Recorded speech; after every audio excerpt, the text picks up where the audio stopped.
Nah, sekarang saya tanya sama Ruli nih. Gimana? Orang kalau taunya capek nyetir tuh dari mana? Coba kita lagi nyetir keluar kota nih. Bagaimana kita tahu kalau kita sebenarnya udah capek?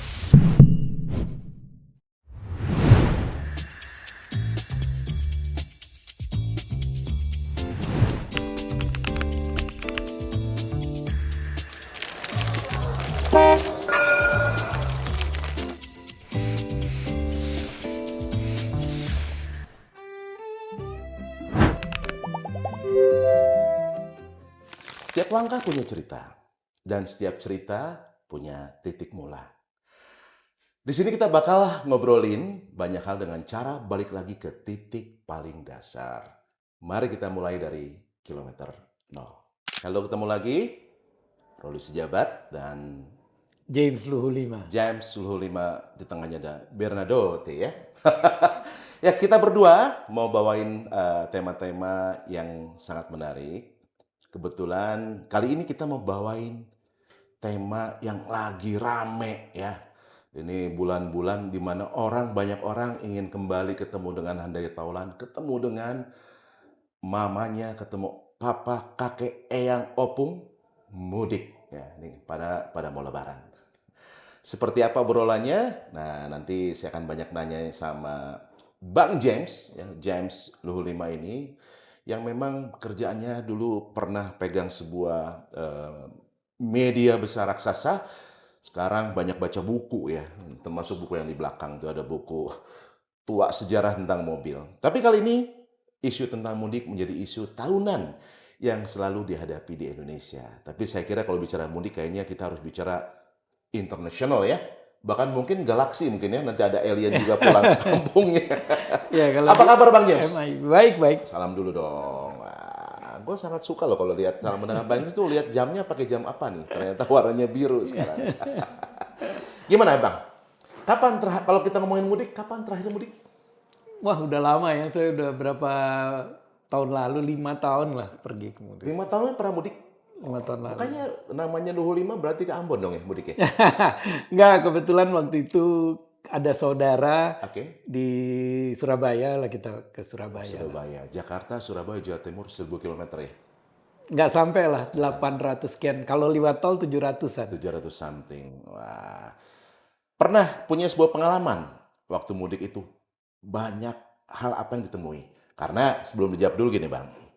Seperti biasa, tiap pagi sekarang kita kalau bangun pagi kan orang dulu bacanya koran ya. Sekarang lihatnya handphone. Iya. Wah, baca di beberapa medsos ada tabrakan beruntun. Orang berduyun-duyun, dia ingin ketemu bersilaturahmi di momen lebaran, harus kecelakaan beruntun. Dan saya tadi lihat di jalan tol itu ada sebagian di luar lagi menenangkan diri ibu-ibunya gitu ya. Terus ada mobil yang udah penyok depannya, belakangnya penyok banget, ada yang di depan tuh sampai kacanya pecah gitu ya. Jadi seharusnya proses mudik ini nggak perlu ada beginian. Betul. Tapi setiap tahun ada. Nah, gimana Bang? Mungkin kita mulai dari pengalaman Abang dulu. Sebelum mudik itu ngapain sih? Jadi gini, biasanya kan kita kalau mau mudik, Ya. pertama mobilnya kita servis kan. Semuanya kita bawa ke bengkel resmi, lalu kemudian bagaimana supaya perjalanan kita mudik itu kita bisa lancar. Ya. Nah, padahal orang lupa, kendaraan itu kan alat, yang mengendarai itu kan manusia.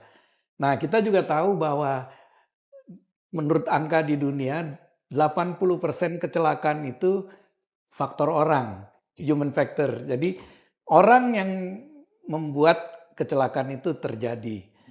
Nah, soal mobil yang kita mula-mula kan kita ke bengkel dulu, tapi kan juga kemudian APM mengikuti perjalanan mudik. Jadi kita kalau pergi ada mengikuti posko sehingga kita bisa melakukannya di tengah jalan. Nah, persoalannya ketika mudik, nah banyak kan mudik dilakukan pada bulan puasa kan. Nah, umumnya mereka kan masih berpuasa. Sehingga kita tahu kalau kita berpuasa cenderung, nggak semua orang, tapi sebagian besar itu mengalami penurunan konsentrasi. Konsentrasi, Nah, kapasitas kalau tubuh kita berkurang. mudiknya sekarang-sekarang kan jalanan belum terlalu ramai ya. Iya, Sehingga kecepatan tuh agak tinggi. iya, iya. Nah, kita kalau makin tinggi kecepatan kan konsentrasinya harus makin tinggi. Nah, justru umumnya di situ karena dia berpuasa, mungkin juga kurang tidur. Iya, iya. Nah, hal-hal inilah yang membuat kita sering, wah kecelakaan. Memang kadang-kadang begitu macetnya perjalanan itu dia nggak bisa kencang kan. Tapi kan ada satu titik di mana nanti jalanan kosong. Nah, karena dia udah mumet macet terus, begitu kosong dia Hajar. hajar. Hajar deh. Padahal dia masih berpuasa kan, sehingga konsentrasinya, dan kita tahu kan biasanya orang bangun pagi kalau sahur, bangun pagi lalu dia nggak tidur lagi. Nah, kalau tidurnya sebelumnya kurang, lalu dia bangun sahur terus dia nggak tidur, terus nyetir. Iya, iya, iya. Nah, ini hal-hal inilah yang menurut saya membuat kecelakaan kerap terjadi. Oke. Mungkin pengalaman Bang James ini pernah juga dialami oleh beberapa teman-teman yang nonton ya. Jadi mungkin bisa jadi kurang tidur, nggak konsentrasi, atau kelelahan. Iya, Gitu ya. kelelahan. Kelelahan jadi nggak konsentrasi dan terjadilah potensi terjadi insiden. Memang kalau insiden bersyukur ya, kalau insiden kan ya, tapi kalau udah accident Iya. yang this is berbahaya gitu nih. Nah, kita pisahkan dulu Bang. Kalau tadi ceritanya orangnya nih ya yang lelah. Kalau orang berarti tipsnya nanti seperti apa? Kita kayaknya perlu, kalau teman-teman nonton podcast ini silakan tulis di komentar ya. Mungkin pernah punya beberapa pengalaman-pengalaman tips supaya konsentrasi bisa tetap terjaga gitu ya. Kalau orang zaman dulu pernah ada yang bilang supaya konsentrasi, dia ambil itu kolonyet katanya. Iya, Kolonyet bisa taruh di macam-macam mata kan, cara. perih. Cara-caranya macam-macam. Orang-orang zaman sekarang kayak nggak tahu kalau Gen Z kolonyet itu apa ya. Tapi kalau yang baby boomer Gen X tahu kolonyet tuh ya. Jadi dibuka, taruh di mata, perih, bangun. Oke, balik lagi. Itu masalah orang, memang masalah tiap tahun. Tapi saya kira beberapa pihak regulator terutama ya, mungkin udah nyiapin ya dengan adanya posko-posko jaga yang lebih teratur. Bahkan di posko di daerah rest area juga udah ada, kalau nggak salah, petugas kesehatan ya. Betul. Sudah ada standby gitu ya, diperiksa tekanan darahnya. Kalau dia nanti tiba-tiba, wah ini darah tinggi atau darah rendah, ada advice. Nah, kita beranjak ke faktor mobil nih, Bang. Kenapa mobil? Ya, ini kan ada buku kunonya nih.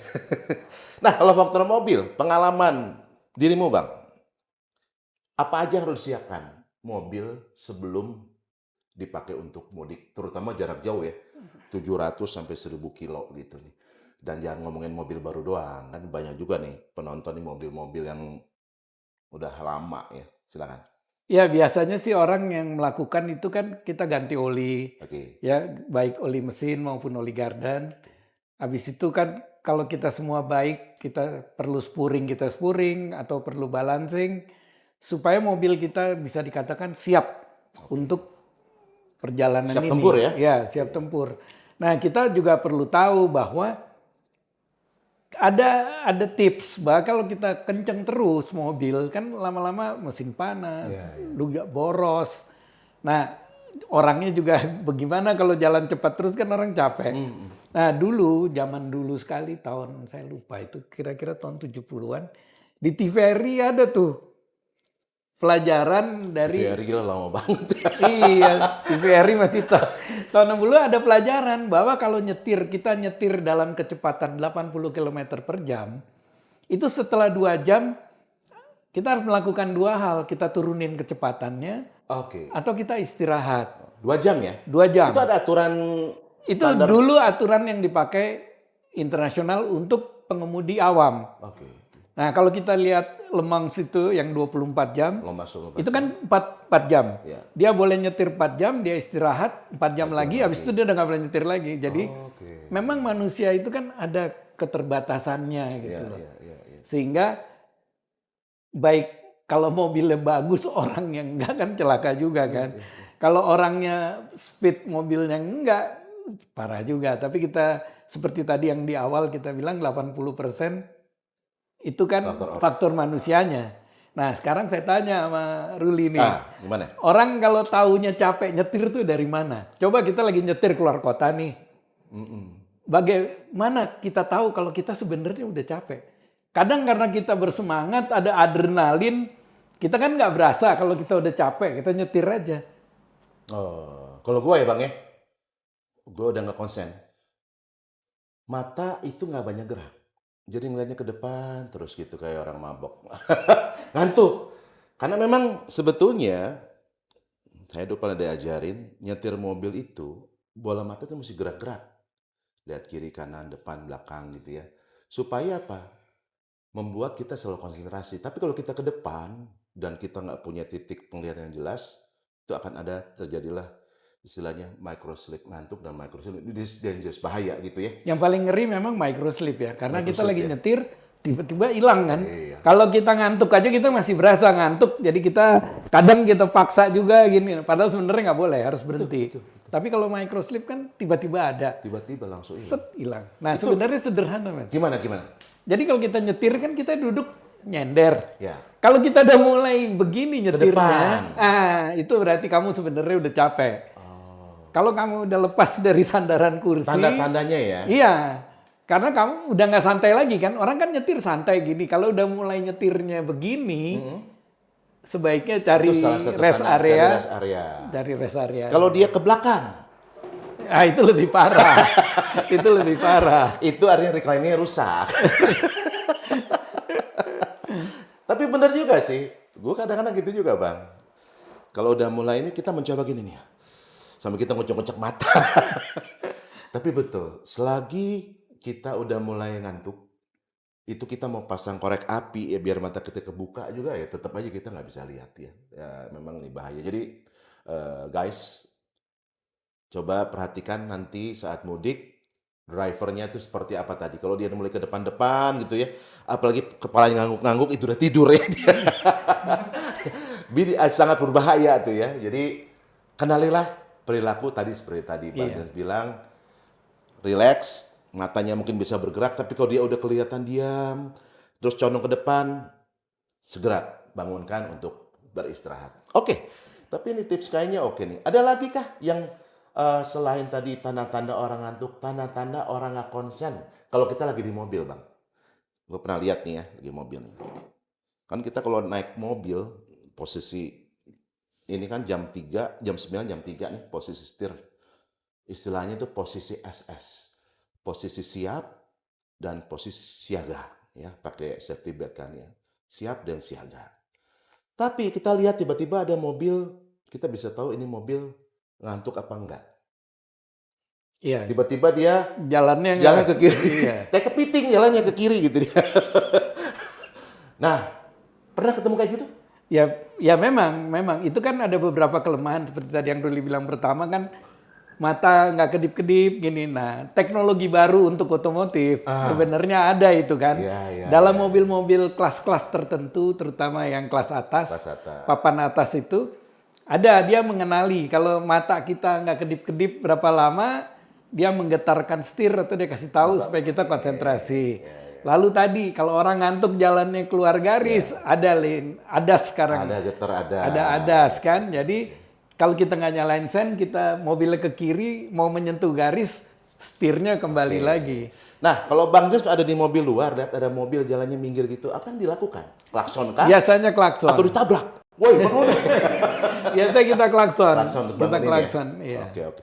Jadi, guys, tadi ini tips yang menarik juga ya. Saat nanti di jalanan, saat pulang, lihat ada mobil kok jalannya agak seperti tanpa arah, tanpa kendali, kasih peringatan. Klakson yang keras. Kalau perlu teriak, woi, bangun. Oke. Itu hal-hal yang mungkin bisa dipakai praktis nanti saat mudik. Tapi balik lagi ke mobil. Mobil ini kan sebetulnya alat penolong ya. Alat penolong manusia. Tapi yang namanya alat penolong harus dirawat. Benar Bang ya? Kalau tidak dirawat, nanti berubah menjadi alat perongrong. Maksudnya dia menolong kita, menjadi merongrong. Kita jadi susah hidup kita gitu nih. Tapi kalau mobil-mobil baru, ya relatif lebih oke. Cuman mobil lama nih yang udah 10 tahun. Kan kita banyak lihat tuh kadang-kadang udah mobilnya mobil lama, di atasnya ada kondenya tuh, dikasih bungkusan barang yang hanya dikasih tali-tali rafia gitu ya. Mestinya kan ada semacam apa namanya itu yang Iya, buat untuk naruh barang rak tuh, roof, ah, ada rak rekrut yang roof kasih ya. tule gitu yang Iya. gitu ya. Nah, kenapa yang gitu-gitu tidak ada apa namanya sosialisasi ya bahwa barang tuh jangan yang begitu gitu. Itu kan pernah saya lewat di daerah tol, ada yang lepas ininya, Iya bisa karena angin ya kenceng. karena angin ininya nggak kuat. Itu juga bisa membahayakan sih. Balik lagi, kendaraan yang harus dicek untuk mudik tuh apa saja sih yang paling mudah supaya guys ini bisa tahu Ya itu tadi, selain jadi oli. ya menurutku semua kan kita paling nggak kita tahu ban tadi spuring Ban ya. macam-macam kan. Jadi kita katakanlah membuat mobil kita layak jalan. Oke. Nah tadi kan juga Ruli bilang mobil lama. Nah kalau mobil lama ini kita sebaiknya sih kalau jalan jangan sampai dia dipaksa terus di atas 4 RPM. Oh, Karena itu udah terlalu kenceng banget mesinnya kan panas segala. bagus sampai getar ini. Iya, jadi mendingan kita mendisiplinkan diri kita 2,5 3 RPM cukup lah. Itu kan 80 100 kira-kira tergantung giginya ya, tapi itu cukup lah, nggak usah dipaksa sampai. Memang kadang orang pingin cepet sampai terus dia Geber habis. geber, padahal mobilnya kan nggak lagi fit. Nggak lagi 100% Karena enggak kondisinya. 100% fit. Memang dia udah melakukan pemeriksaan, tapi kan namanya mobil lama ya, mungkin nggak bisa sempurna lah. Jadi balik lagi. Ada tips nggak Bang? Saat kita nanti di rest area, kadang-kadang kan kita punya kewajiban juga si penumpang harus keluar dan ngeliatin sekeliling mobil. Misalnya liatin bannya gitu secara visual. Kadang-kadang kan ada orang awam yang nggak bisa menilai ini bannya kurang angin apa enggak gitu ya. Nah, ada tips untuk bisa menilai ini kurang angin apa enggak atau bautnya kok hilang satu misalnya. Ya periksa sebenarnya kan itu tugas driver ya. Oke. Dan juga dibilang kalau lihat ban kempes itu sebaiknya jangan bukan dari samping tapi dari belakang atau dari depan tapi ada jarak lah. Jadi kita bisa lihat gitu. Oke. Tapi kan saya pikir di rest area kan biasanya ada angin. Iya Iya sekarang kan atau ya sekarang kan ada nitrogen atau angin ya kita cek aja. cek di situ ya. Mumpung lagi istirahat itu ya sempatkan diri untuk. Oke guys. Setelah tadi mendengarkan ada tips ya bagaimana menyiapkan diri orangnya, kemudian menyiapkan mobilnya. Kalau kejadian, nah ini kita biasanya disebut dengan emergency atau terjadi krisis. Kita menjadi korban sebuah kecelakaan atau kita melihat ada mobil kecelakaan. Apa yang harus dilakukan? Ya sebaiknya sih kan gini. Tadi kita udah bilang ada beberapa pos APM kan Ya. yang kita udah tahu. Nah itu mungkin sebelum berangkat kita cek dulu lokasinya, lalu ada nomor telepon sehingga ada apa-apa kita bisa mengkontak si APM yang menyediakan sepanjang jalan pos mudik itu.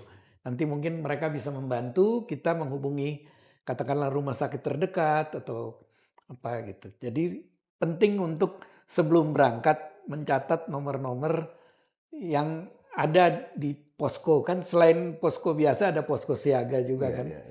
Jadi itu diambil. Dan pentingnya di sini diinstal aplikasi-aplikasi buat mudik ya.